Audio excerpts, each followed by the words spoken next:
Hi, Deb Pervin here with another Tuesday Tweak. Today I'm going to talk about partnerships.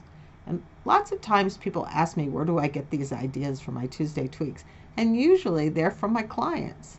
This last couple of weeks, I have had a number of people ask me, should they give equity to one of their team members to keep them? Or another situation was a partner wanted out of a partnership, and how do you make that happen? So we're going to talk about partnerships today. And there are lots of good reasons to establish a partnership in your business. Share responsibilities. Starting a business is hard. There are lots of risks. You have to borrow money. You have to find an office. Well, maybe you don't have to do any of that anymore. But if it's something that requires multiple people and you're going to grow into a company with staff, it's nice to have someone to work with, to share the responsibilities and the joys with. It's also really important to have someone who has complementary strengths. So if you're a big picture person, you want someone who's very good at details. That way you become a very good working pair. Now, you can also have several partners, each with a specialty. So in the banking, you might have someone in each one of the industries. If you're in a law firm, you might specialize, and that brings a partnership together. And then what's happening right now, and I think this reason this is front and center, is because giving away some equity, some piece of your company, is looking like a good way to reward team members. Prices are going up, wages are going up, and so it's hard to find something that is affordable as a small business owner. And this is a solution that a lot of my clients are talking to me about.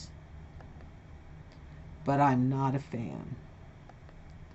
Too many challenges are not considered before people get into partnerships. Those challenges are huge.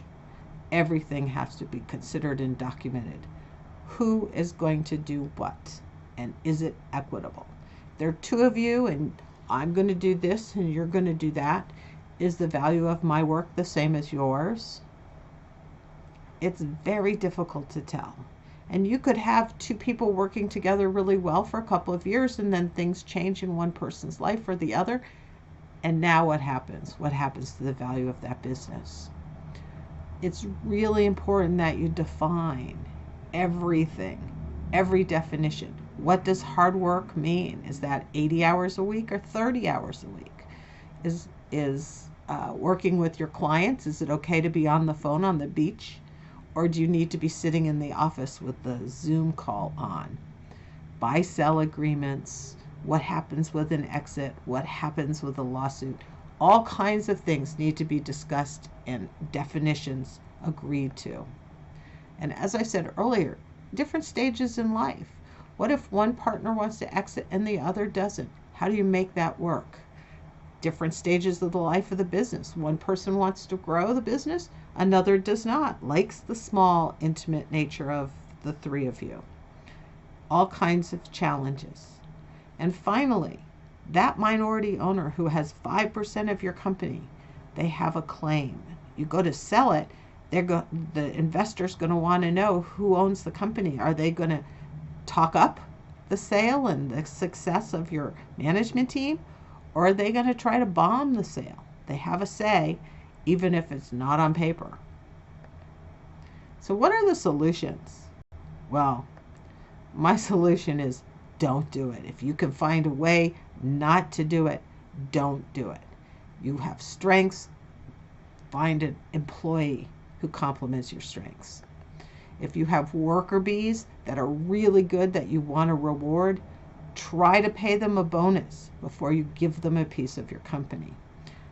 A good bonus, a big bonus. Do what you can before you lose them, but equity is not always the solution.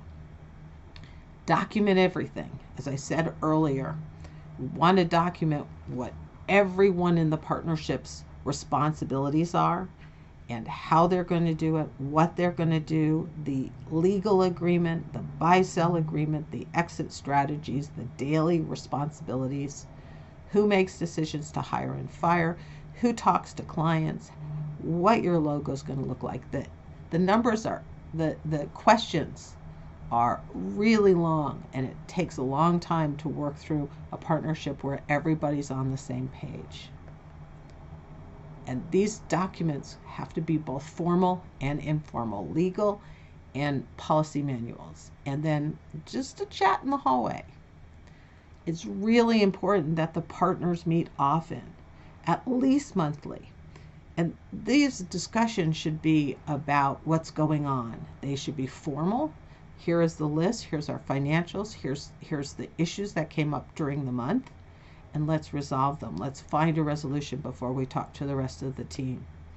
And always have an agenda for those meetings. One of the things that I've found works very well is if you say, anytime there's an issue with a partnership, with a partner, I'm having trouble with getting them to respond to this call. They weren't answering the phone like they should have. They didn't deal with this client the way I wanted them to.